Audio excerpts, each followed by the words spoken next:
is my favourite because it sort of stuck to its roots and hasn't sort of gone down a slippery slope like Supreme, doing sort of mainstream collabs.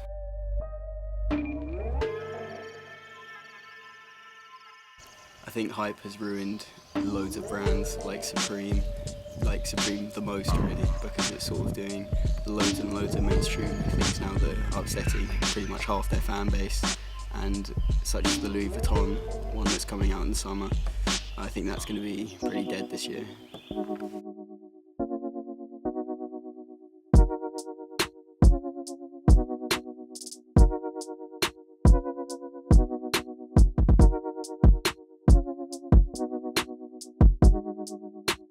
I'd say I got into streetwear about 3 years ago, when I was around year 9.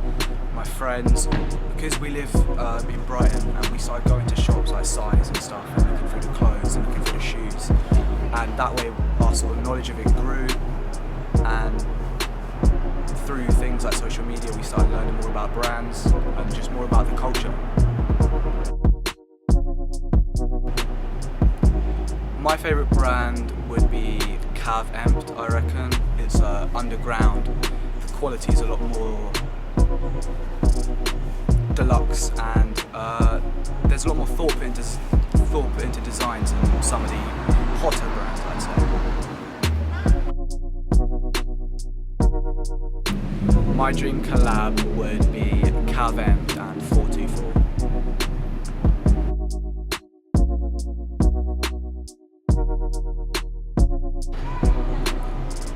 I'd say they have focused completely on hype, but I don't think they've lost anything. If anything, they've gained more of a buzz through that. I think they've lost people who've been following the brand since day one, but in business-wise, brands that are focused purely on hype have completely blown up recently.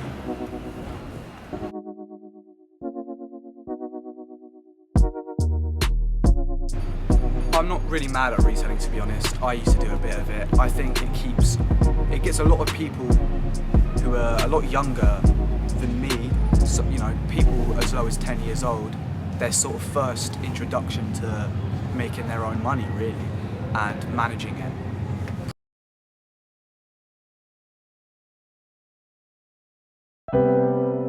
This is a Chucky Beat production.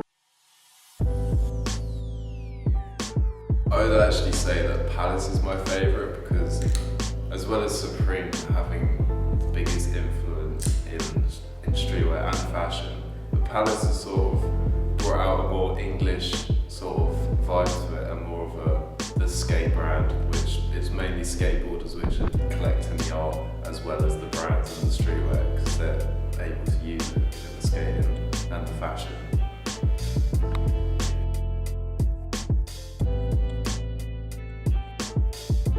I first got into streetwear when I was at a very young age. My dad sort of brought me up around like Babe and Supreme. He also collected quite a lot of art, which done a lot of collaborations with the streetwear brands such as Babe.